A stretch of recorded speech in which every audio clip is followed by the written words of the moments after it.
Welcome to the Standard Deviations podcast, presented by Orion Advisor Solutions and hosted by Dr. Daniel Crosby, Orion's Chief Behavioral Officer and New York Times bestselling author. Each week, Dr. Crosby interviews a fascinating new guest on a range of compelling topics, from literature to psychology to financial wellness. To learn more about Dr. Crosby's behavioral finance work at Orion, visit www.orion.com. Hello and welcome to the Standard Deviations podcast. I am your host, Dr. Daniel Crosby, and today I am joined by someone I have followed for a few years and have wanted to have on the podcast ever since I began following her. I'm speaking, of course, of Dr. Christine Whelan, who is a professor, author, and speaker whose work explores one of the deepest questions in psychology and my own personal obsession, which is the question of what does it mean to live a life of purpose? She's called the Purpose Professor. We both have Emory University ties. She's a fellow at the Center for Healthy Minds at the University of Wisconsin, where she translates research on happiness, purpose, and flourishing into practical take-homes for her readers and listeners. She's the author of a handful of books, including the incredibly named Generation WTF and, and her best-selling Audible lecture series, Finding Your Purpose, which has helped thousands rethink success and what it means to live a good life. Not bad. Dr. Whelan, welcome to the show. Hey, thanks for having me on. Yes. Long time coming. I have been moving to Utah and distracted, but now we are here and we are ready to talk about my absolute favorite topic in the entire universe, which is how do we live a life of purpose?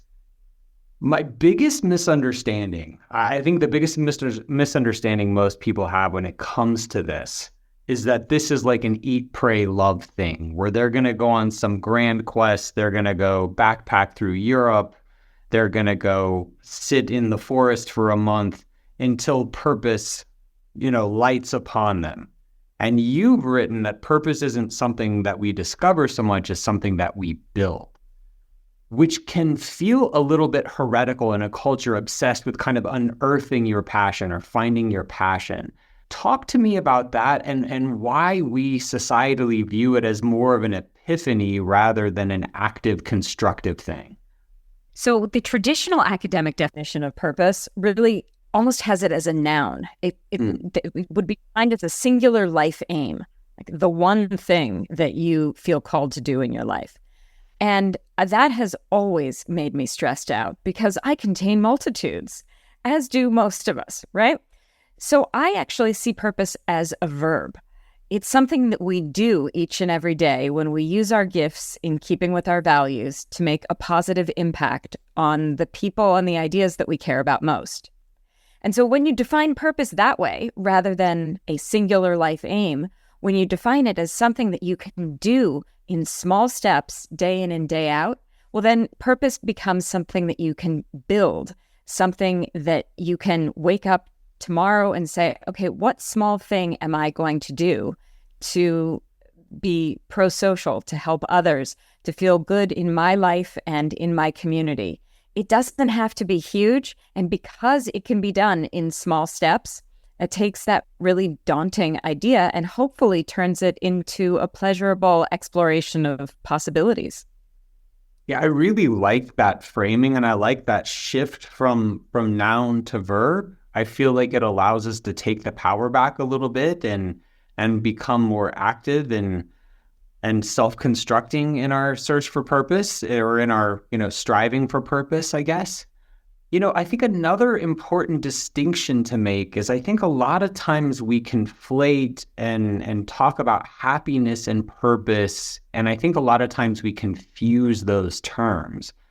And then I think people get surprised when they look at some of the literature on things like the parenting research that shows that, we were just talking about kids saying the darndest things before we hit record, and we're both parents, and the research on parenting and happiness and purpose is fascinating because when parents have kids, their happiness tends to go down and their purpose tends to go up.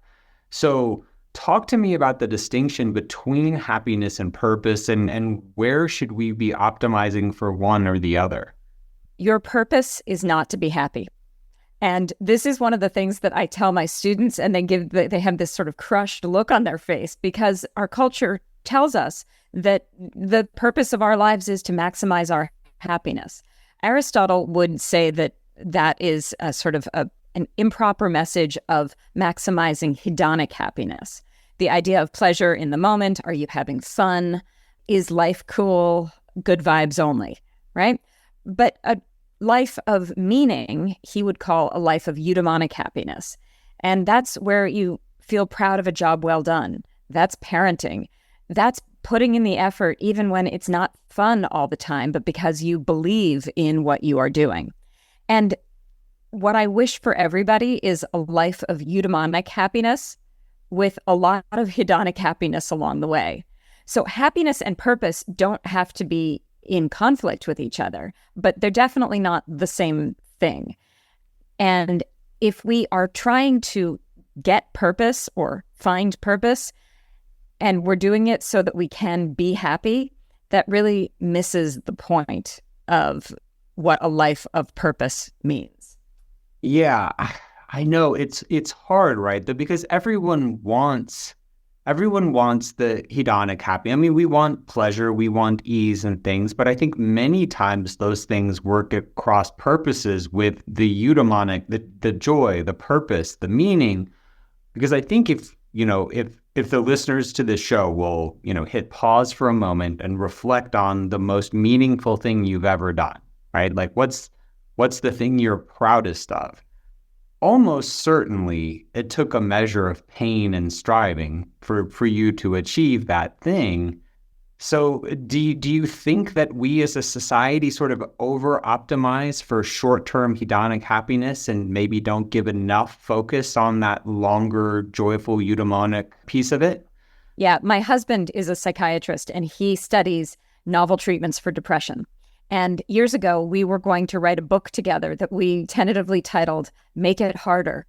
And the reason why we were interested in this book idea was because it seemed like all the shortcuts that we were taking to make things easier for ourselves in society was actually taking the joy and the meaning out of life, so that those shortcuts that we think are going to make ourselves happier actually undermine our well-being. And so in raising our kids, this is something we talk a lot about. What are the things that we need to do to sort of build that virtuous cycle of behavior? And, you talk about this in your book as well, when you talk about spending in keeping with your values. Mm-hmm. That's not always easy, right? When we think about how we want to spend our money, it's potentially on a short-term hit of pleasure or because we want distraction. But when we think about, am I using my limited resources in keeping with my values, that actually gets to a longer-term thriving more than maybe a sort of short-term hedonic hit. Yeah, well, and there's certain forms of happiness that, if sort of over-indexed upon, lead to long-term misery. I mean, whether we're talking about a daily donut or whatever the thing may be, right? I mean, there's certain sort of short-term pleasures that, if overindulged, lead to long-term lack of flourishing. Absolutely. And I think this is where it's important for us to take a moment to think about our core values and to think about how we want to put them into action in our daily lives. When I encourage people to do that, though, I really try to make it as small as possible and encourage people to think about what is the one value that you want to prioritize today. It doesn't have to be for the rest of your life, like just today. What is the one strength that you want to really make sure that you get to use today? And who do you want to positively impact? What idea or cause or person today?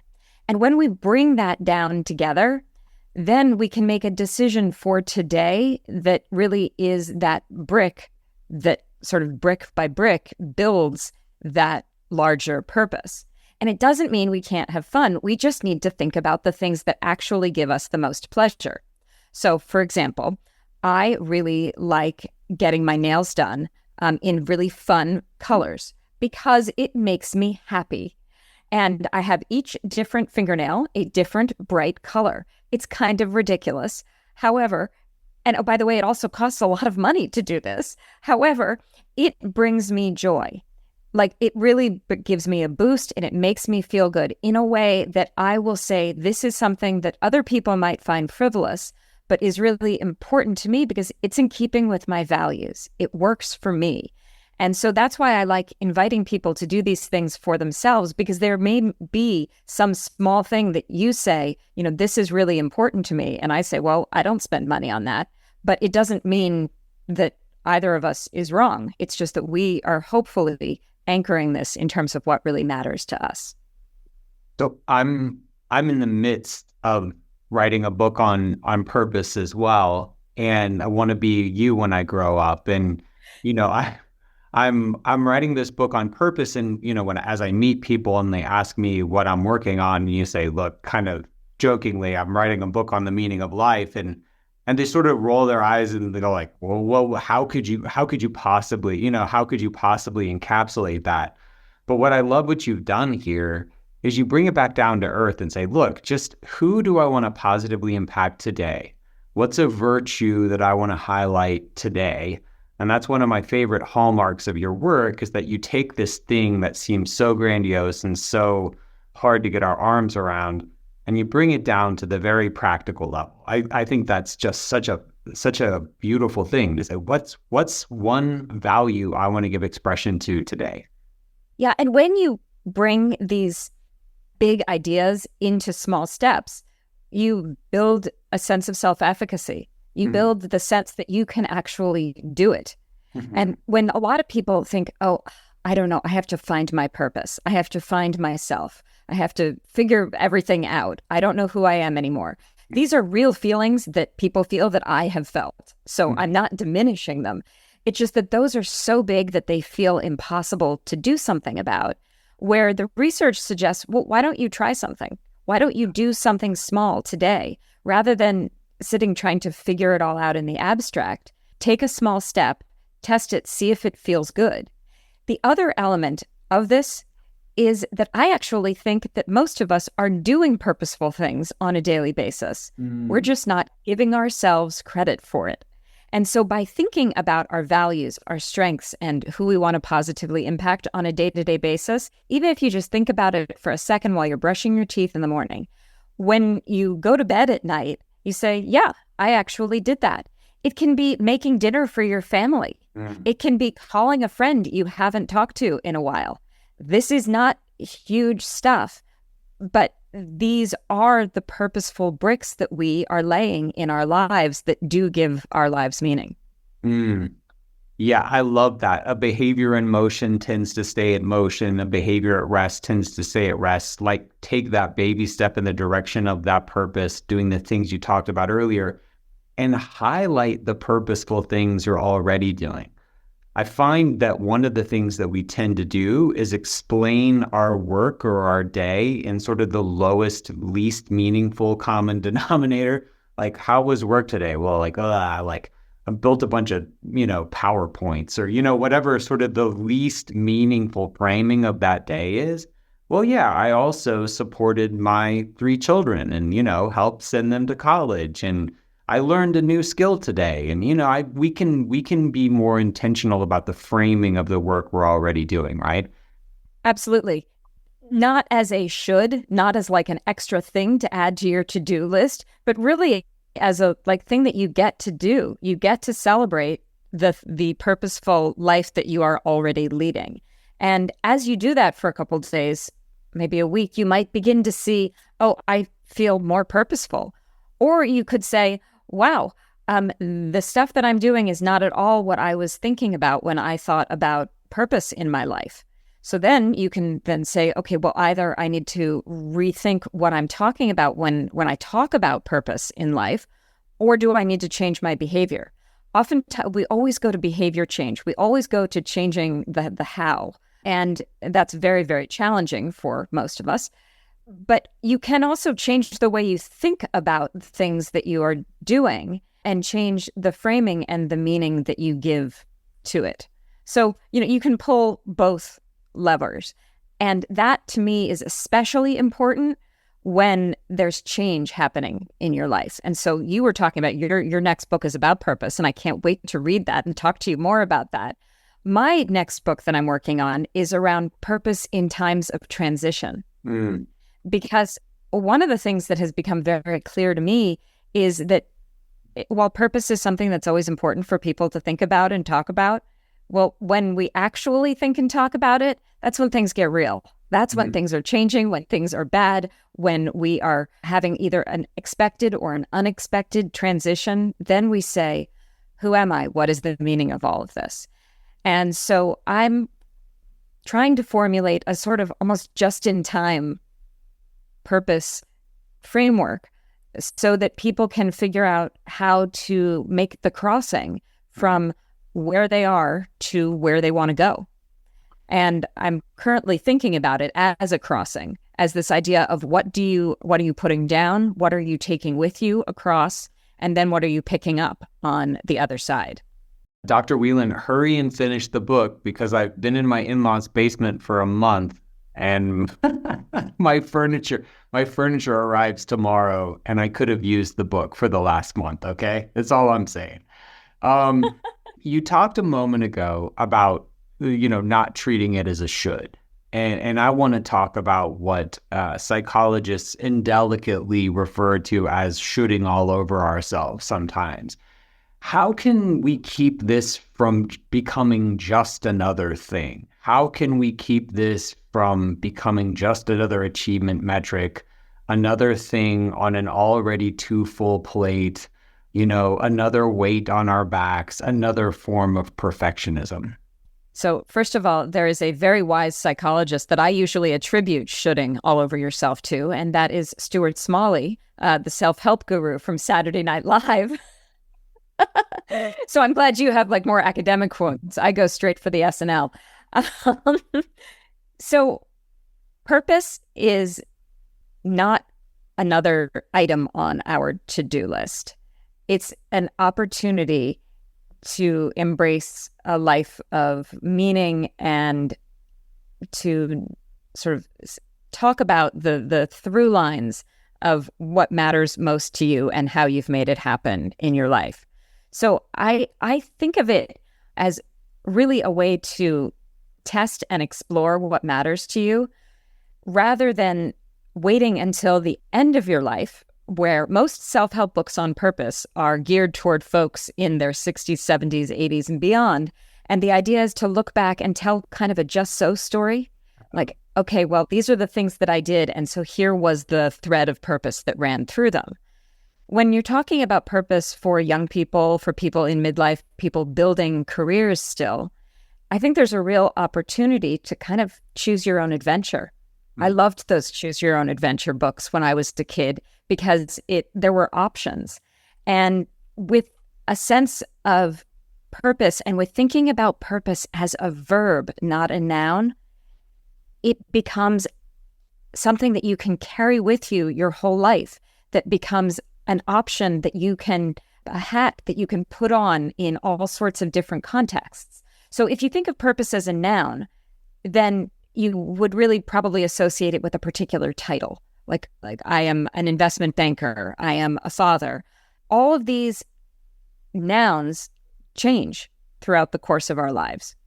We retire, our kids go off and to college in their own lives. What carries over through the transition is the verb of purpose, the values, the gifts, who you want to positively impact, the things that you can do in any role. And if you are somebody who loves to solve problems and be organized and translate information into action, you can do that in your first career. You can do that in your personal life. You can do that in your reinvention on the other side. So yeah, making it more about these building blocks of purpose and less about the specific hat you're wearing. I'm trying to think of how to frame it, but something like that. Yeah. So think of it as so. There's a wonderful parable that is used often in the career search and career direction literature about a man who was traveling and came across three guys laying bricks He asks the first guy, what are you doing? He says, I'm putting one brick on top of the other. Asks the second guy, who says, I'm building a wall. And then he asks the third guy, who says, I'm building a cathedral. And the way that the career literature always tells it is we want to be the third guy, right? We want to see the larger why behind what we're doing. But we're also the first guy. We're also putting one brick on top of the other each and every day. And if that first guy never celebrates the fact that, yes, he's putting one brick on top of the other, and that matters because that builds the larger whole, then, it's real drudgery. So in our lives, we are all bricklayers, and it's not always glamorous. It's not always fun. It's often hard work. But when we can pull it together into small steps that are purposeful on their own, then, we take this and build something beautiful. I love that. So one of the things that I've found repeatedly, it shows up in your work, it's shown up as I've been writing my pieces on meaning and purpose, is being other focused. I mean, this is really, really consistent in the literature. I mean, it's found in pretty much every philosophical and faith tradition that we basically find ourselves in losing ourselves on behalf of others. But we know that that can be taken to a very toxic place as well, and that you can, and the sort of the truism that you can't pour from a pitcher that's empty, right? That you have to sort of fill yourself up before you have something to give. Knowing what you know about the research, about the literature, how do we balance these two realities? On the one hand, we know that serving and giving and living for others can be a powerful good, but that can also be overextended, that we can be victimized, or that we can just sort of end up living someone else's version of the good life. Purpose is, by its very nature, pro-social, meaning that it's something that is done with others, sometimes for others, oftentimes both for ourselves and for others. And so when we talk about the pro-social nature of purpose, we tend to go to the extreme.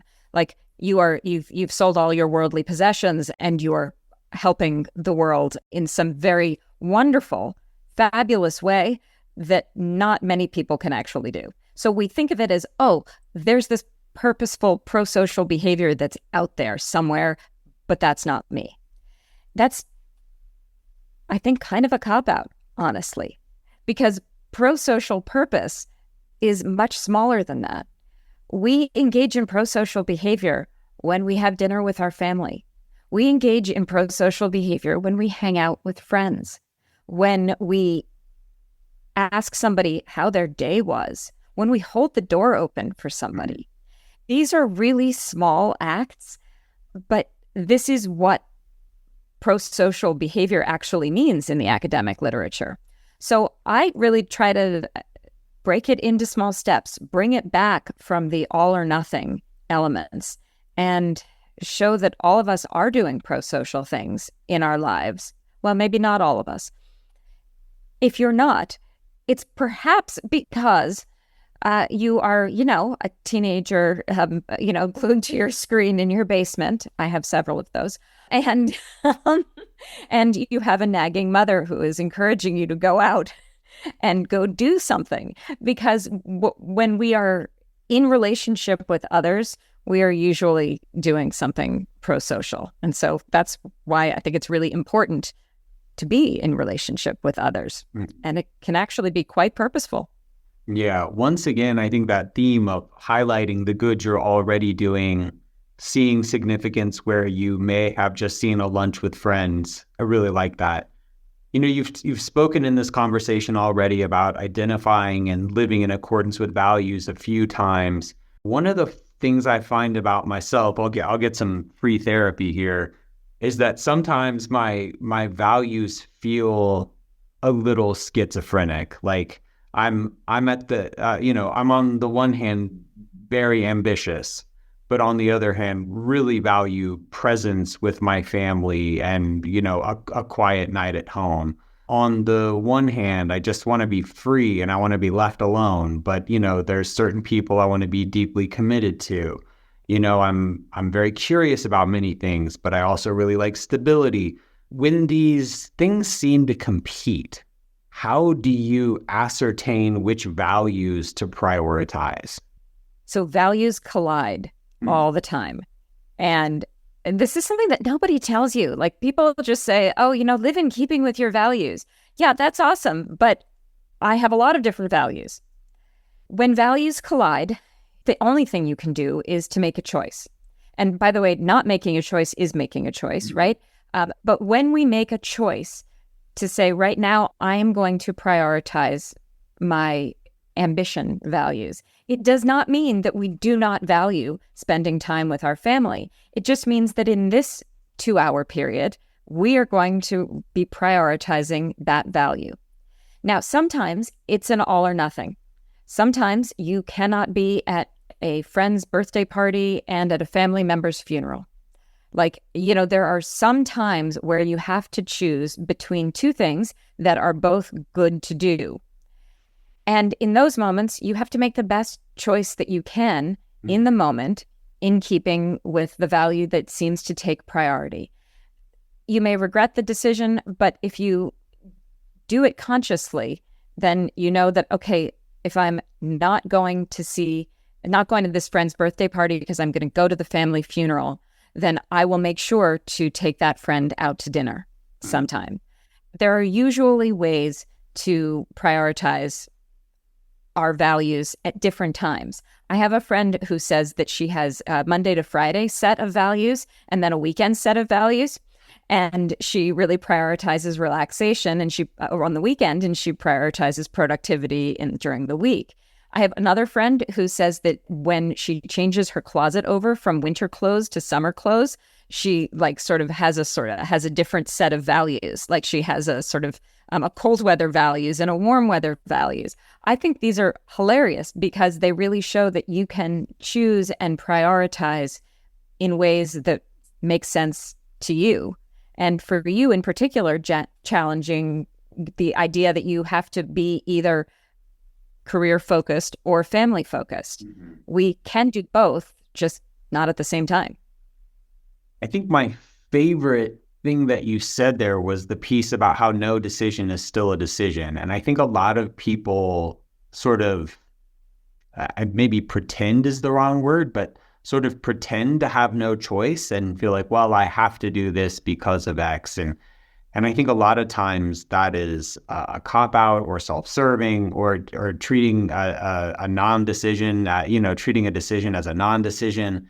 And I just love that. Like, look, it's a good, better, best thing. At any given moment in time, there's a lot of really great ways that you could be spending your time. And you're just making a trade-off, and that's okay. And what I'm hearing is, like, you can have it all, just maybe not at the same time, and just be thoughtful and intentional about those trade-offs. Absolutely. And it doesn't mean that whatever choice you make now, you can't make a different one tomorrow when you, yet again, choose what value you want to prioritize, what strength you want to put into action, and who you want to positively impact. Yeah, I love that. So last question before I let you shout out where folks can learn more about your work. Is there anything about happiness, flourishing, meaning that you've had a dramatic 180 on? Has your research, your lived experience taught you anything that maybe you believed before or think is widely believed that you no longer believe? Absolutely. I started writing about purpose when I thought that you could, in fact, build a purpose statement in small steps, but still build a purpose statement. And then you could, basically will life to go according to your purpose statement. I was young. I thought that was the way that it could be. I wanted to control things. I thought I could. But guess what? It doesn't work. Spoiler alert, right? And there was a moment where I felt like everything was falling apart around me. When I was in the process of a divorce, when I was in a career transition, when I said, am I a fraud? This whole purpose thing is not working.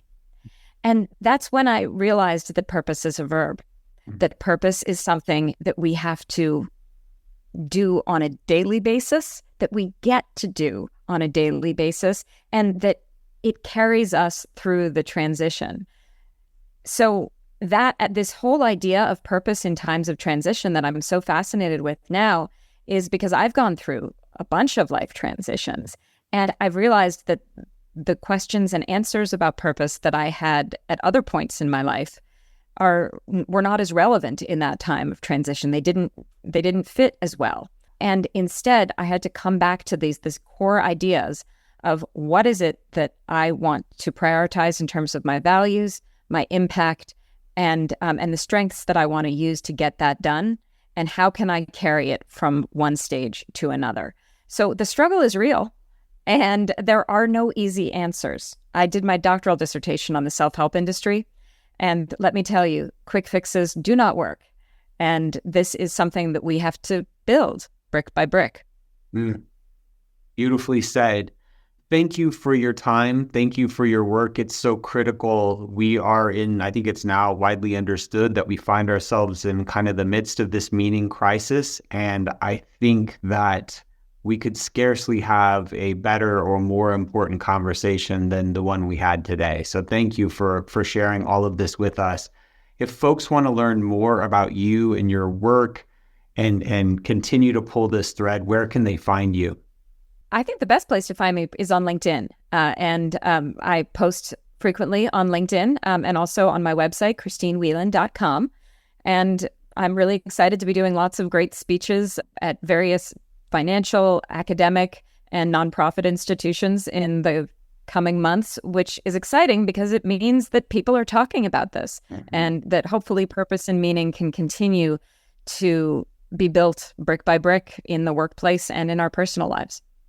Dr. Whelan, thank you for all you've shared today. Thank you so much. This was fun. Thanks for tuning in to Standard Deviations. If you can't wait till next week for more behavioral finance insights, visit www.orion.com.